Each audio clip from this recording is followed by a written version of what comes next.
Using Sony DWX has made my job really enjoyable. I go to work and I'm always impressed with how good things sound.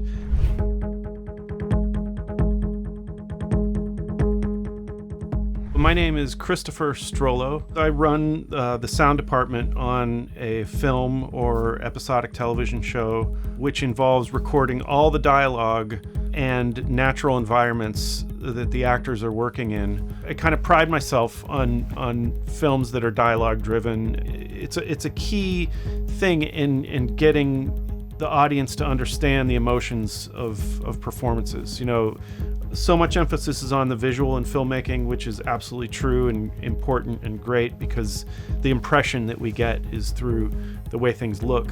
But the way things sound is so critical, especially when you're trying to convey emotions and feelings in movies. Around 2012, my friend Edward Tice mentioned to me that he was starting to use Sony DWX digital wireless systems for his booms. I had worked with him a few years earlier in 2009, and we were using an analog system, and it worked. It was great, but we both sort of noticed some limitations about it. He called me up and told me that this new Sony system is really something you have to hear.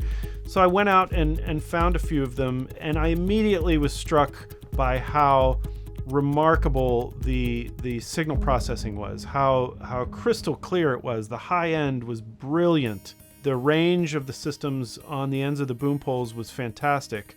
I knew this was going to be the way to go, so I started converting my setup here from the old analog receivers to I first started off with the Sony SO1D, I think, at that point.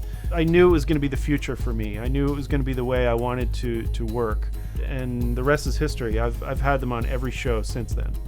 The primary thing for me is the fidelity. The fidelity of it is unmatched.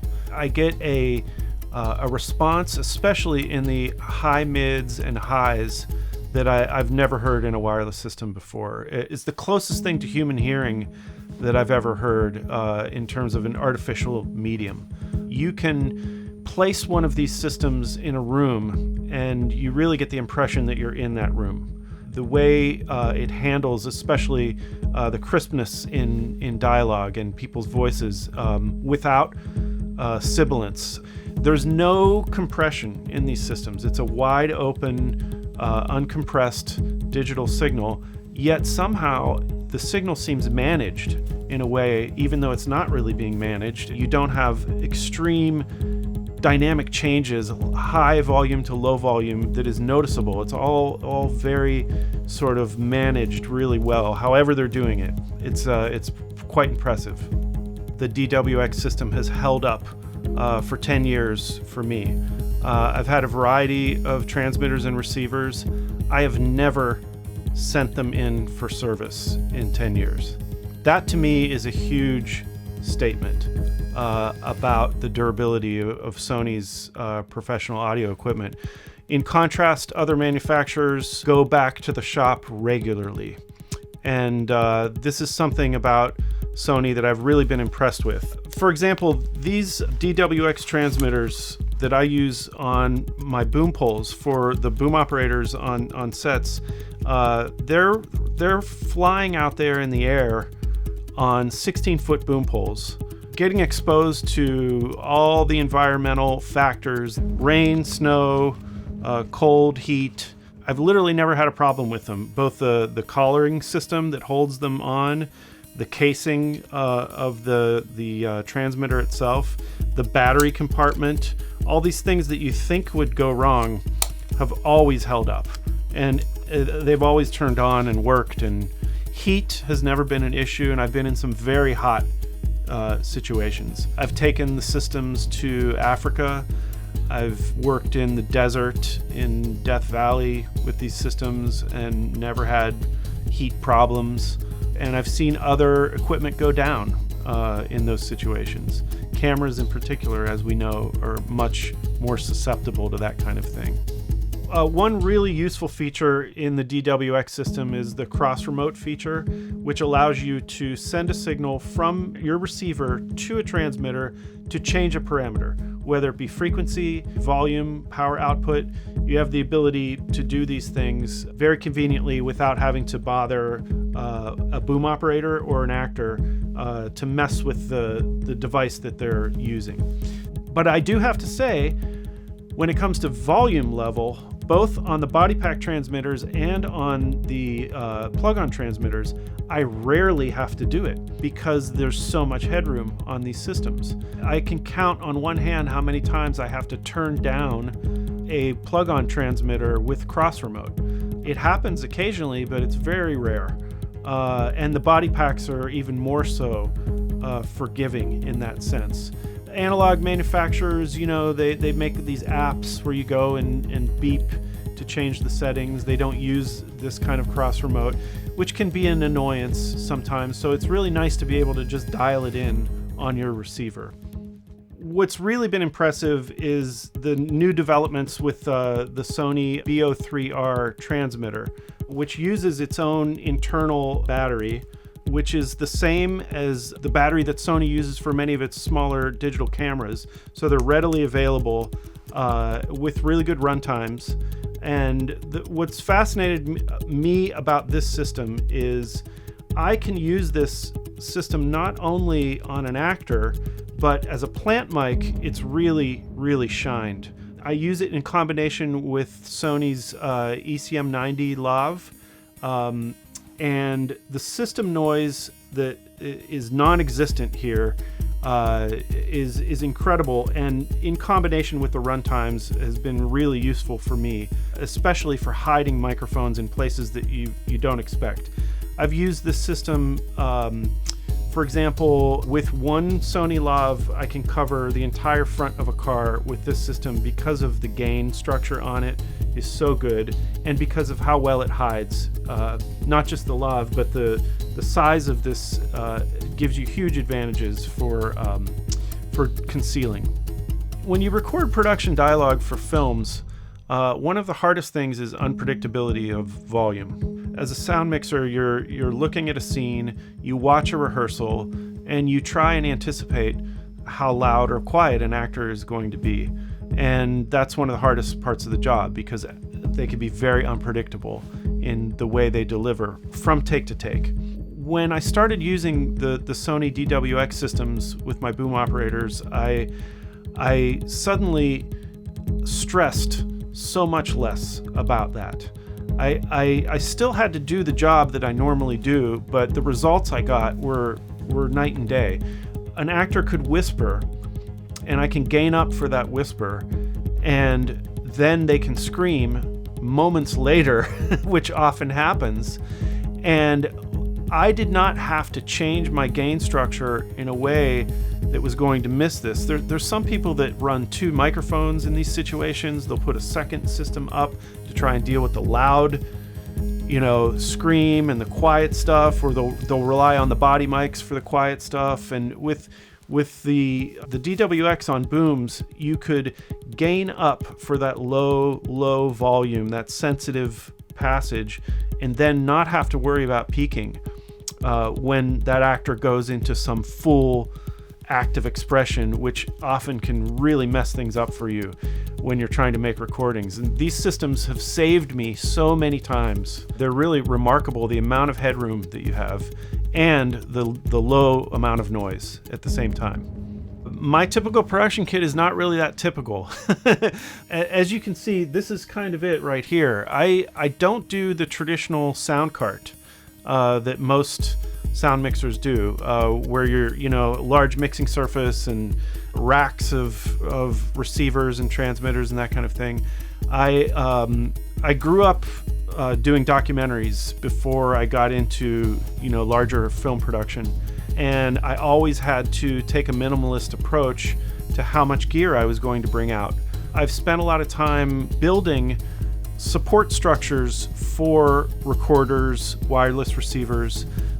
I integrate the DWX system with the Aton Kantar, which is sort of a flagship sound recorder mixer that's used by a lot of engineers these days. And in their latest software revisions is they allow a huge amount of digital gain, which to use, you need to have a good digital receiver to do this.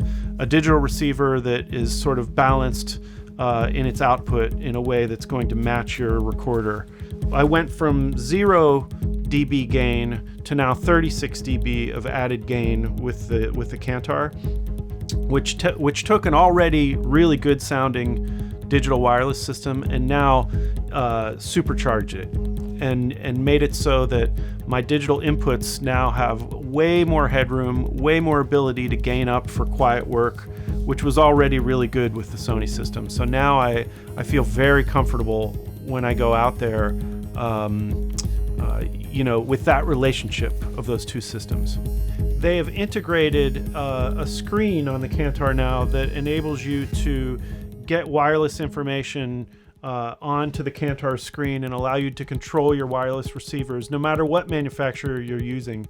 And this is an advantage for certain people who prefer to do it that way. Also, the DWX receivers can be integrated into all the new wireless receiver holders and antenna distribution systems that are out there being made by a variety of companies, Sound Devices, PSC. They've got these great new multi-slot receiver holders that you can get the right adapters and drop them right in there, which is also great. Those are also integrated into the Kantar's screen and Sound Devices. So that really puts Sony on the cutting edge of that technology. I built an aluminum box to hold my wireless receivers, and I'm able to use dual receivers which were originally built for ENG news gathering work.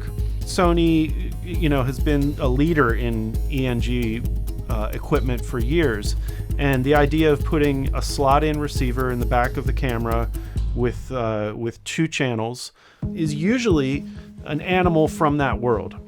I moved it into the film world a pretty long time ago. Over 10 years ago, I started to abandon the idea of rack mount equipment on movie sets, and my kit is now based on those same tools that are used by a solo cameraman or a sound man in the field for documentaries or news, because you can compact a lot more channels into a smaller format when you're using this kind of thing. I've used Sony for my booms for over 10 years now, and that's the kind of the star of the system, because it's out in front. It's the first thing that I'm going to use. It's the choice thing that I'm going to use when I'm making recordings, because it's going to be the highest quality and the most realistic. And then as you go down from there, it becomes all the body mics and the plant mics. Sony has created a very interesting new lavalier mic called the ECM 90, and they did it in a way that's very creative. They put two diaphragms in a lavalier format, and they also sort of shock mounted it or isolated it from the cable in a way that highly reduces cable noise transmission when you have it mounted on an actor. So that's huge in terms of the challenges that we face recording dialogue. Also, it's an incredibly open, long and far-reaching mic for a lavalier. I have placed this on sets as a plant mic and gotten incredible range out of it.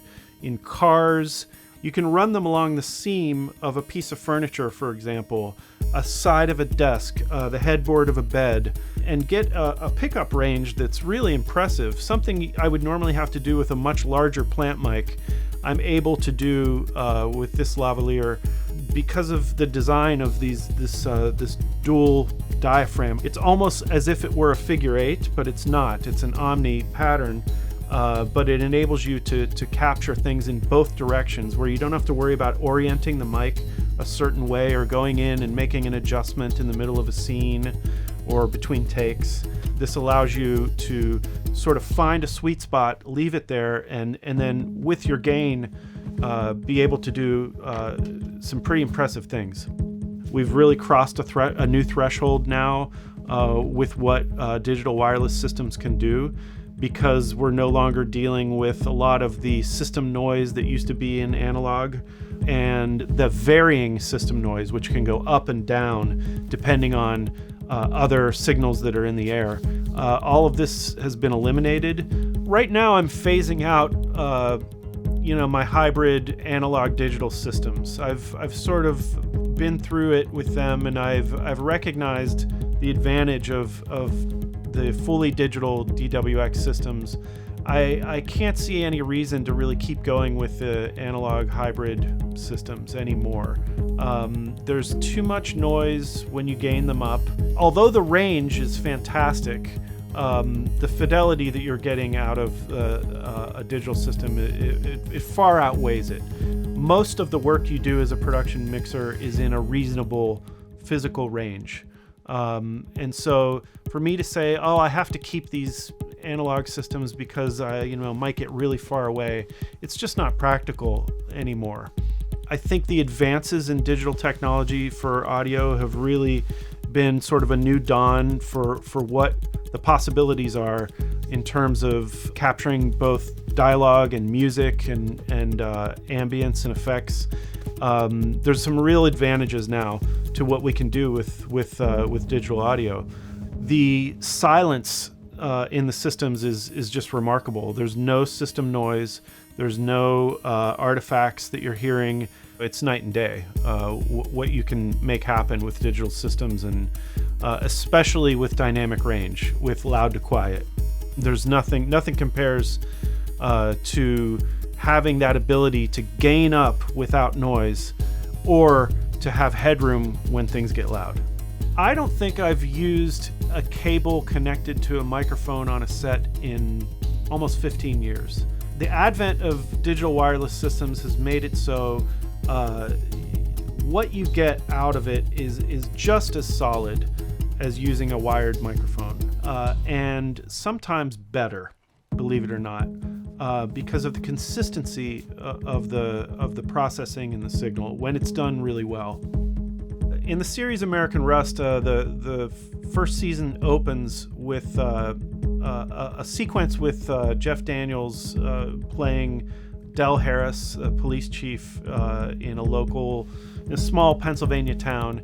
He lives in a rural cabin, and he is a veteran, an Iraq War vet, and he's on some medication to deal with physical injuries, psychological factors that are involved in that, and he's taking a sort of a hunting knife and crushing his medication on a scale, and he's making a determination of, okay, I'm only supposed to take this percentage of this pill and save the rest for later. And he starts cutting it up, and there's no dialogue, and it's just a sort of like personal moment that opens this show with him pushing this stuff off this scale with this knife, crushing the pill, and all of that was sort of the sound of the scene. There was nothing else. There was no music, there was no dialogue, no effects. Now, I wasn't involved in the post-production of it, so there may have been added layers to our production sound to emphasize these kind of things. But I know that we captured the actual, event when it happened. And, not to spoil it, but, he finishes doing what he's doing and then, decides to take a little more medication. And that's how the sequence ends. But yeah, that kind of detail is what you're really after when you're making this kind of thing, because it's an example of how sound can really drive a moment like that in a show. For the close-ups, we were using cardioid microphones through the DWX systems to capture most of that detail.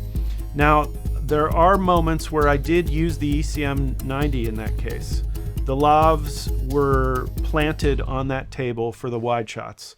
I couldn't do larger plant mics the German plant mics that a lot of people use, which are much larger. And these lavs I could get in underneath a teapot, behind a coffee cup, sneak it in places where there was going to be little detailed physical action on a wide shot, and this system was really a star when it came to that kind of thing.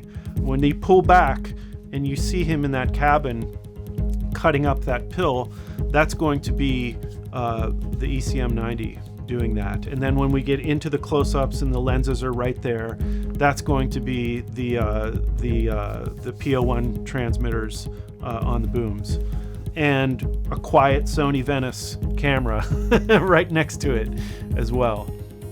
It's never a sound mixer's choice what camera they're going to use on a production, but when I see a Sony Venice on the film I'm working on, I'm usually pleasantly surprised, namely at how quiet the camera is. There's a lot of challenges out there now with new digital cameras and the fans that they have to run to process the data the way they do, because it's a lot of data and it's a lot of information that they've got to store, and it gets very hot in that process. So fan noise is a real issue for recording sound on movies. And when I started working on American Rust, I was really happy to see that it was a Sony Venice show. We had a lot of intimate scenes, a lot of tight, close camera to actor scenes where the lenses are really in their face, and that's right where our microphones are. We have to be right in there too. And virtually silent cameras. I mean, you could not ask for a better scenario when it comes to the Venice. These days in television production, there's a lot of cameras. Unfortunately, that presents some challenges for the sound department, because you're trying to seamlessly create these transitions between wide and tight shots. And what we're forced into now is multi-camera production, where those shots are going to happen at the same time. So everybody has to be wired, and you rely on those body mics to get a walk and talk outside, for example, or even in an interior where you have a hallway that's deep and the people are talking and walking down a hallway, and there's no way you can get a boom in. Yet there's a second camera doing a close-up of the actors at the same time. So you have to make it work, you have to make it intelligible, and you have to then make a transition into a close-up, a real close-up, which is either going to be on a cut or an actor walking close to another camera that's filming the same moment in time. That close-up often can be boomed, and that boom is a better, more natural sounding recording than what you're going to get off the wire. But psychologically, you have to make the viewer comfortable with the idea that they're hearing this person walking down a hallway. They're going to hear the sound of that hallway in addition to their voice. You're going to hear their footsteps. You're going to hear the reflection of their voice off of the hard surfaces of glass, and the character of that hallway takes on as much of a presence as the actors themselves. The feel of their voice in that hallway is going to be an important part of how you sense what's going on. They're not sitting in a chair, they're in motion, and they're going to have these sort of bright, reflective things happen around them. Then they're going to get into a close-up, which is maybe more intimate and quiet. As a viewer, you're now with them at the end of their talk, and that's going to have a different sound.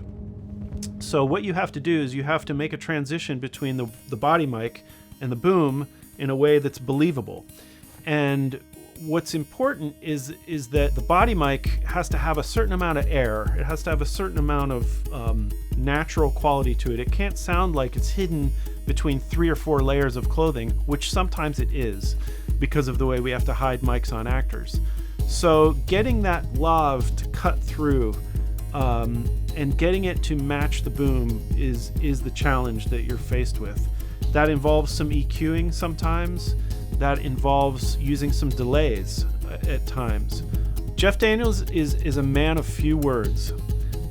So when he makes a statement, it means something. And at the end of the show, he walked up to our boom operator and thanked him for how little looping he had to do in 5 months of shooting, which is the best compliment you can ask for as a sound mixer, is to get that kind of appreciation from the actors, because what we do is we really try to preserve what they do, and make it so they don't have to recreate that kind of emotion. And in those kind of scenes, it's really hard to do a recreation of what you just performed or performed 6 months earlier or something, and to get into the headspace to recreate it is not an easy thing for a director or for an actor to make happen in an ADR session. So they recognize the time and effort that we put into these things, and it's really nice when that's appreciated. Whether it was intentional or not, Sony struck a chord when they created the DWX system, because they wanted to create something that was ultra reliable and deal with the environment, deal with a crowded RF environment as well. And they succeeded at doing that for that target market. And certain people discovered this and said, hey, this is really going to work for movies too. And I can attest to it. It's a remarkable tool that everyone should try if they do this job. You won't be disappointed.